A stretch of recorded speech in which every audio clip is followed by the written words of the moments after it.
Shares with differential rights. ठीक है, बहुत ही अच्छा सेक्शन है। और अभी तक आपने वही पढ़ा होगा बचपन में कि सबको सेम राइट्स होने चाहिए, सारे इक्विटी शेयर होल्डर्स को, सारे क्लासेस ऑफ शेयर होल्डर्स को, इक्विटी शेयर होल्डर्स को सेम राइट्स होने चाहिए with respect to voting, with respect to dividends, या जितने भी उनको राइट्स होते हैं। You can not differentiate rights. पर कंपनीज एक्ट 2013 पहली बार ये लाया है और अलाउ करता है कि you can differentiate between rights to different class of equity shares. Equity shares के अंदर ही अलग अलग क्लासेस आप बना सकते हो और अलग अलग राइट्स, अलग अलग क्लास ऑफ इक्विटी शेयर्स को आप दे सकते हो। ये सेक्शन परमिट करता है। आई थिंक 1/4/2014 से सेक्शन आया है और आप अब डिफरेंशिएट कर सकते हो। ठीक है, तो सेक्शन 43 और जो रूल्स हैं उसके corresponding rule 4 of share capital and debenture rules 2014 हम पूरा डिटेल में पढ़ेंगे। और इसमें रीसेंट अमेंडमेंट भी हम पढ़ने वाले हैं, जो देखो आया है amendment rules 2019 with effect from 16 अगस्त 2019। तो रेलेवेंट अमेंडमेंट भी मैं आपको बताऊंगा। अमेंडमेंट के पहले क्या था वो भी थोड़ा बहुत मैं ओरली आपको बता दूंगा और आपको पूरी अंडरस्टैंडिंग देने की मैं कोशिश करूंगा। चलिए स्टार्ट करते हैं। Equity shares with differential rights, Section 43 of Companies Act and Rule 4 of Company Share Capital and Debenture Rules 2014. No company, whether unlisted or listed public company, shall issue equity shares with differential rights as to dividend, voting or otherwise. कोई भी और भी rights जो equity shareholders को होते हैं, आपने rights भी पढ़े ही होंगे, बहुत सारे rights होते हैं अलग अलग। Mainly दो ही main rights हैं, that is dividend and voting rights, जिसको लोग differentiate करना चाहते हैं। देखो इस सेक्शन में लॉजिक भी है कि हर इंसान का एक पर्पस होता है शेयर्स में इन्वेस्ट करने का। सारे मेंबर्स को सारे राइट्स चाहिए भी नहीं होते। या तो आपको डिविडेंड चाहिए होता है, रेगुलर इनकम, या फिर आप कंट्रोल चाहते हो, आपको वोटिंग पावर चाहिए। तो ऐसे दो अलग अलग नीड्स हैं। अभी हम सबको एक समान राइट्स दे रहे हैं, अच्छी बात है। अरे पर जो छोटे शेयर होल्डर्स हैं उनको वोटिंग पावर नहीं चाहिए होता है, क्योंकि उनका इतना कम शेयर होल्डिंग होता है, उनको वो इन्फ्लुएंस ही नहीं कर सकते क्योंकि वो माइनॉरिटी में होते हैं। तो इसीलिए उनको लगता है कि चलो अगर मुझे वोटिंग राइट्स नहीं दिए जाएं, पर उसके बदले में अगर मुझे ज्यादा डिविडेंड मिल रहा है तो मैं तो वही वाला टाइप मतलब प्रेफर करूंगा। या अगर आप प्रमोटर हो तो प्रमोटर कैटेगरी के जो लोग होते हैं उनको वोटिंग पावर से लेना देना होता है, उनको डिविडेंड कम मिला तो भी चलता है। समझ आ? तो ये नीड है। ये ऐसे ही हवा में हाइपोथेटिकली ये पावर नहीं दिया गया है, ये नीड है लोगों की कि जो माइनॉरिटी शेयर होल्डर्स हैं वो डिविडेंड मांगते हैं, उनको डिविडेंड से ज्यादा फर्क पड़ता है, और जो प्रमोटर वाले हैं उनको वोटिंग पावर से ज्यादा फर्क पड़ता है। तो ये जो वन साइडेड नीड है राइट्स की, इसको आप डिफरेंशियल राइट से पूरा कर सकते हो और आप अपनी कंपनी बेटर वे में चला सकते हो। ठीक है, ताकि आपको कैपिटल मिलते रहे। Basically this is helping in raising capital. अगर आप स्पेसिफिक नीड्स के हिसाब से आप इशू लाओगे तो वो आप अट्रैक्ट करोगे इन्वेस्टमेंट्स को। ठीक है, तो ऐसा है। तो डिविडेंड, वोटिंग और otherwise unless it complies with the following conditions, मतलब बहुत ही स्ट्रिक्टली है। सेक्शन 43 पूरा कॉम्प्लाई किया तब जाके ही अलाउ किया जाएगा डिफरेंशियल राइट्स देने के लिए। पहला जो कंडीशन है कि आपके आर्टिकल्स में स्पेसिफिक पावर होना चाहिए कि आपकी कंपनी डिफरेंशियल राइट्स वाले शेयर्स इशू कर सकती है। और अगर पावर नहीं है तो फिर आपको पहले पावर डालना पड़ेगा, आर्टिकल्स को अमेंड करना पड़ेगा, जो प्रोसीजर आप पढ़ चुके होंगे। ठीक है, तो authorisation in articles of association. The articles of association of company authorises the issue of shares with differential rights. Second है, आपको स्पेसिफिक अप्रूवल लेना पड़ेगा, सिर्फ आर्टिकल से भी नहीं चलेगा, आपको मेंबर्स का रेजोल्यूशन पास करना पड़ेगा, that is ordinary resolution. Simple majority लेना पड़ेगा। Votes cast in favour should be more than the votes cast against. ठीक है, तो वो है the issue of shares is authorised by an ordinary resolution passed at a general meeting of the share holders. ठीक है, तो favour के जो वोट्स हैं should be more than against, तो उसको आप बोलते हो ऑर्डिनरी रेजोल्यूशन। ठीक है, अब जो अमेंडमेंट वाला पार्ट है वो है लिमिट, मैक्सिमम लिमिट, कि आप ऐसे इशू करते करते कितने डिफरेंशियल वोटिंग राइट्स वाले इशू कर सकते हो, क्योंकि बहुत ज्यादा भी नहीं होने चाहिए। तो अभी तक इसका परसेंटेज था, अभी तक अमेंडमेंट के पहले वो था 26%, और बेस भी थोड़ा सा गलत था, बेस था paid up equity share capital. अब जब आप डिफरेंशियल वोटिंग राइट्स दे रहे हो तो आपका base paid up share capital कैसे हो सकता है? कुछ समझ में आ रहा है क्या कि एक share is not equal to एक वोट, आप उसको वेरिएट कर रहे हो। 1 share can be equal to 2 votes also, can be equal to 3 votes also.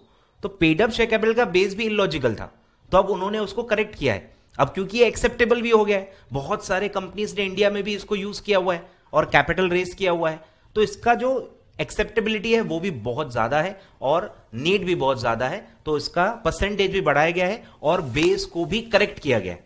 तो अब देखो क्या क्लॉज है, द वोटिंग पावर, बेस बदल दिया कि भाई हमको वोटिंग पावर से मतलब है, क्योंकि डिफरेंशियल वोटिंग पावर भी दिए गए हैं। तो what is more relevant here, voting power. Number of share is not relevant here, क्योंकि number of shares is not equal to number of votes, it can differ, company can differ it, आ रहा है ख्याल में। तो इसलिए उन्होंने base लाया है वोटिंग पावर का, कि जो भी टोटल वोटिंग पावर होगा उसके हिसाब से देखा जाएगा।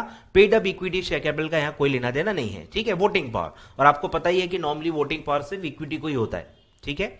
तो बेस इक्विटी का ही है, लेकिन शेयर्स के बदले अब उन्होंने बेस कर दिया है वोटिंग पावर को, ठीक है। The voting power in respect of the shares with differential rights, ठीक है। ये टाइप के जो आप शेयर्स इशू कर रहे हो, इसके जो भी वोटिंग पावर आप जितना भी दे रहे हो, उसका कितना मैक्सिमम लिमिट होगा, of the company shall not exceed 74%, ठीक है। 26% को सीधे 74 कर दिया है।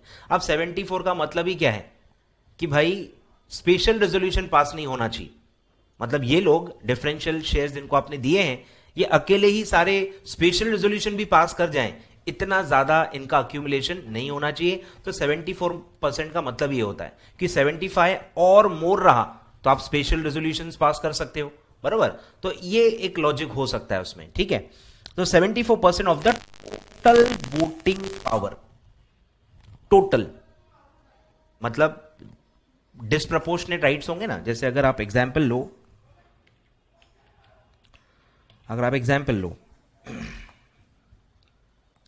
कि मेरे 3 लाख शेयर्स हैं, उसमें से 1 लाख शेयर्स ऐसे हैं जिनको मैंने 2 टाइम्स का वोटिंग पावर दिया है, और रिमेनिंग 2 लैक्स नॉर्मल है, ठीक है, जिनको 1x मतलब 1 टाइम्स का वोटिंग पावर है। तो मुझे बताओ टोटल वोटिंग पावर कैसे निकलेगा। यहां पहले आपको ये मल्टीप्लाई करना पड़ेगा कि 1 लाख शेयर्स हैं, अरे लेकिन एक एक शेयर पे 2 वोटिंग पावर दिए आपने, 2 वोट्स दिए, तो टोटल वोटिंग पावर कितना हुआ इनका 2 लाख, और यहां 1 ही है, तो 1 इंटू 2 लाख 2 लाख, मतलब आपका टोटल पावर कितना है 4 लाख है। और अगर आप शेयर्स देखोगे तो कितना है 3 लाख है। अब ख्याल में आया आपको कि शेयर का बेस कितना इलॉजिकल है, शेयर का बेस इलॉजिकल है। यहां पे वोटिंग पावर का बेस सबसे बेस्ट है। तो आपको इसलिए ये टोटल पावर देखना है कि 4 लाख टोटल वोट्स हैं, उसमें से डिफरेंशियल कितना यूज कर रहा है 2 लाख, तो 2 लाख डिवाइड बाय 4 लाख यानी 50% आपके शेयर्स ऐसे हैं जिन पे आपने डिफरेंशियल वोटिंग पावर दिया हुआ है, आ रहा है ख्याल में। तो इस तरह से, तो इस केस में कितना हो रहा है 50%। तो इसी तरह से इट कैन नॉट एक्सीड 74%, 74% से ज्यादा नहीं होना चाहिए, ठीक है। तो आप एग्जाम्पल लिख सकते हो, एग्जाम्पल लिख सकते हो। अब किसी को ज्यादा भी वोटिंग पावर दिया जा सकता है, किसी को कम भी दिया जा सकता है, कम भी दिया जा सकता है, ठीक है। और नॉर्मली कम ही दिया जाता है ताकि उनको डिविडेंड ज्यादा दिया जाए। कुछ आ रहा है ख्याल में, जिनको डिविडेंड ज्यादा चाहिए तो उनका वोटिंग पावर अपन कम करेंगे, ठीक है। तो वो भी इस लिमिट में काउंट होगा। जहां भी आप वोटिंग पावर वेरिएट कर रहे हो, कम कर रहे हो या बढ़ा रहे हो, वो इस सेक्शन में कवर्ड होगा। और 74% के लिए आपको सारे वो शेयर्स देखने पड़ेंगे, उनका पूरा वोटिंग पावर देखना पड़ेगा, भले आपने कम किया होगा या ज्यादा किया होगा। जो भी वोटिंग पावर आपने उनको दिया है, जो कि डिफरेंशियल है, नॉर्मल नहीं है, वो सब काउंट किया जाएगा for checking the limit of 74%। उससे ज्यादा क्रॉस नहीं होना चाहिए, ठीक है। तो आप ये पॉज करके एग्जाम्पल लिख लो,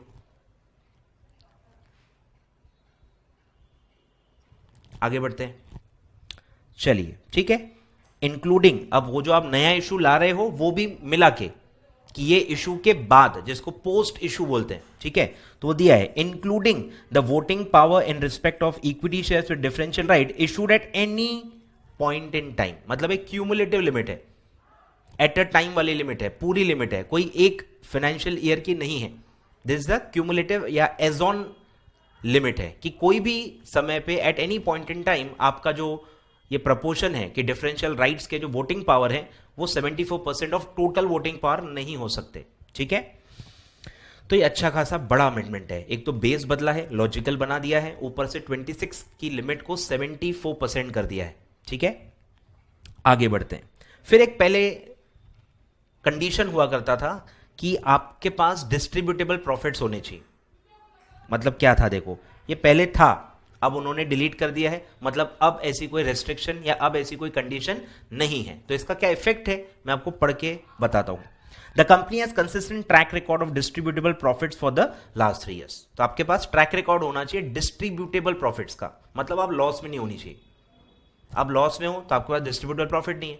डिस्ट्रीब्यूटेबल प्रॉफिट मतलब काय का डिस्ट्रीब्यूटेबल, डिविडेंड डिस्ट्रीब्यूशन, कि डिविडेंड डिस्ट्रीब्यूट करने लायक आपके पास फ्री प्रॉफिट्स हर साल होने चाहिए। पिछले तीनों सालों में ऐसा पहले रिक्वायरमेंट था, रेस्ट्रिक्शन है ये, कि एक साल में भी अगर आप लॉस में थे, आपके पास प्रॉफिट्स नहीं थे, तो फिर आप पहले ये इशू नहीं कर सकते थे। पर अब ये जो रेस्ट्रिक्शन है ये हटा दी गई है, मतलब भले पास्ट में आपके लॉस भी होंगे कोई फर्क नहीं पड़ता, तब भी आप डिफरेंशियल राइट्स वाले शेयर इशू कर सकते हो। मतलब एक रिलैक्सेशन है, चीजों को रिलैक्स किया गया है। पहले ये रेस्ट्रिक्शन थी, कुछ कंपनीज फिर नहीं इशू कर पाती थी, पर अब वो रेस्ट्रिक्शन हटा दिया है। तो अब कोई भी कंपनी जिनके पास प्रॉफिट्स हैं नहीं है, वो प्रॉफिट में थे पास्ट में या लॉस में थे, कोई फर्क नहीं पड़ता, all are eligible for issuing differential voting rights. ठीक है, तो प्रॉफिट लॉस वाला जो एक क्राइटेरिया था वो उन्होंने हटा दिया है।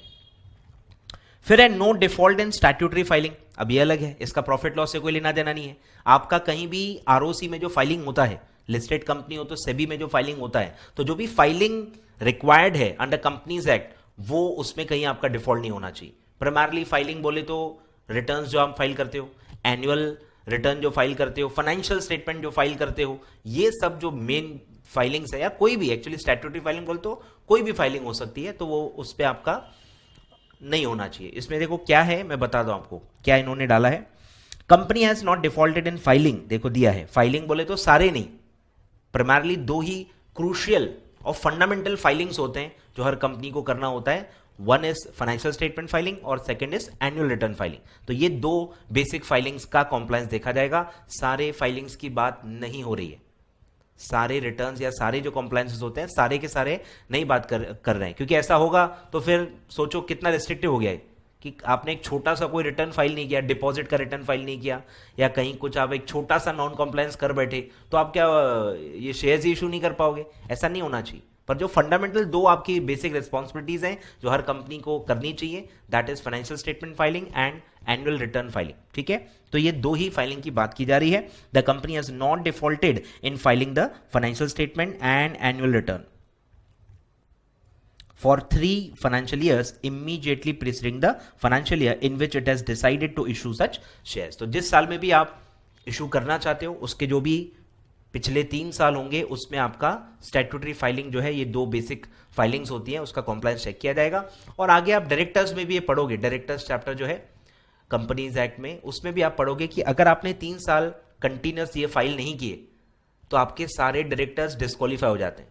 तो एक बहुत बड़ा नॉन कॉम्प्लायंस है एक्चुअली। तो इतना बड़ा नॉन कॉम्प्लायंस अगर आपने किया है तो हम आपको अलाउ नहीं कर सकते कि आप ये डिफरेंशियल राइट्स आप इशू करो, क्योंकि आपके सारे डायरेक्टर्स डिस्क्वालीफाइड माने जाते हैं। ठीक है, तो ये कंडीशन अभी भी है। फिर है no default in payment of dividend, correction कर लो, डिपॉजिट्स और डिबेंचर्स। ठीक है, कहीं भी आपका डिफॉल्ट नहीं होना चाहिए। देखो लॉस का यहां कोई लेना देना नहीं, डिविडेंड डिक्लेयर करना है नहीं करना है, इट्स अ वॉलंटरी थिंग, पर डिक्लेयर करने के बाद आपको पे करना ही होता है। आप पढ़ चुके हो, dividends once declared becomes a date.